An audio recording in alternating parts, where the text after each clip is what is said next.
day 4 of the Too Old Advent calendar, and today we have the Misty Meadow, which is an India Pale Lager with mosaic hops. And it says it's fermented like a steam beer, and we've taken a lager yeast and pushed it to the max, coming in at a 5% ABV. So we've had India Pale Lagers on here before, and we usually tend to like them. What's interesting about this is it says it's a steam beer, and if you're not familiar with a steam beer or a California common beer, what happened was back during the gold rush of the 1800s, they didn't have any way to cool lagers down.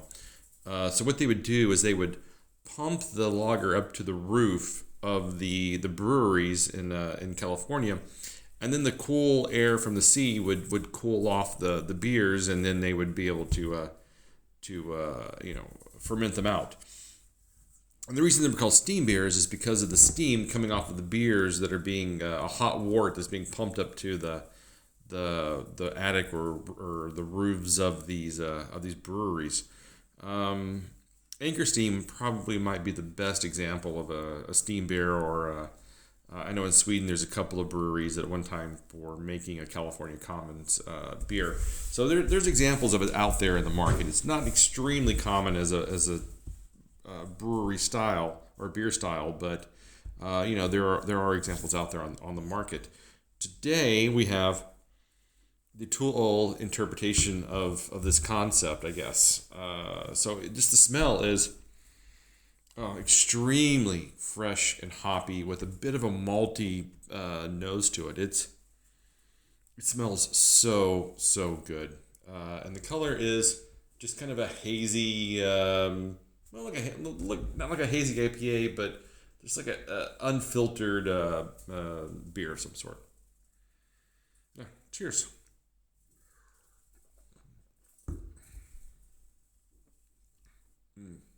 All right, so this is interesting. So it's 5%. If you were just to give this to me and tell me it was a session IPA, I wouldn't know the difference. It tastes like a lightly hopped session IPA. It's really nice.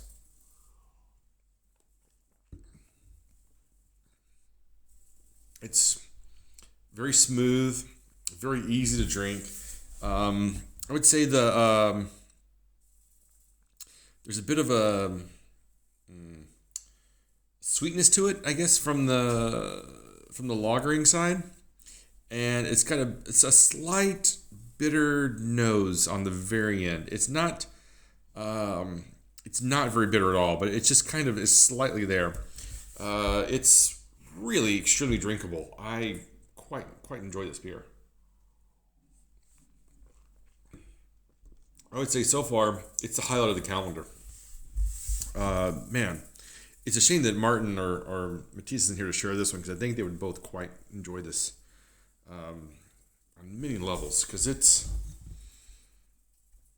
I'm running out of words to describe this, because it's actually working quite well for me, and I don't really know how to phrase it in the best way, because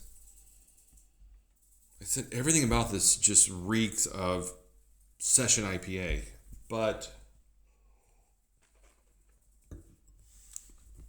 there's just so much flavor there. It's not thin. It's not watery. Like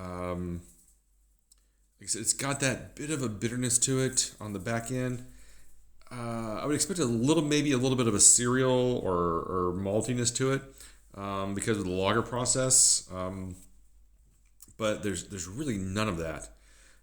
It just presents like a really drinkable IPA, which I guess is kind of what a really good IPL does. It gives you kind of that hoppy, sessionable IPA feel, and I think this is an excellent example of that style.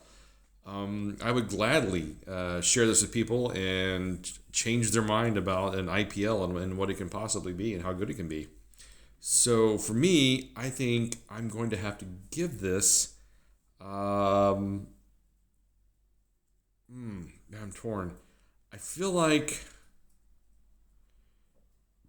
it's a solid 4. But because I think it's such a good example of what the style can be and can evolve to, I'm going to go 425. I think this one's really, really good. And if you can find a bottle of Misty Meadow, I highly recommend buying it and trying it yourself. I think you're going to find it quite enjoyable and quite refreshing. Okay, so that was today's episode. Day 5 coming soon.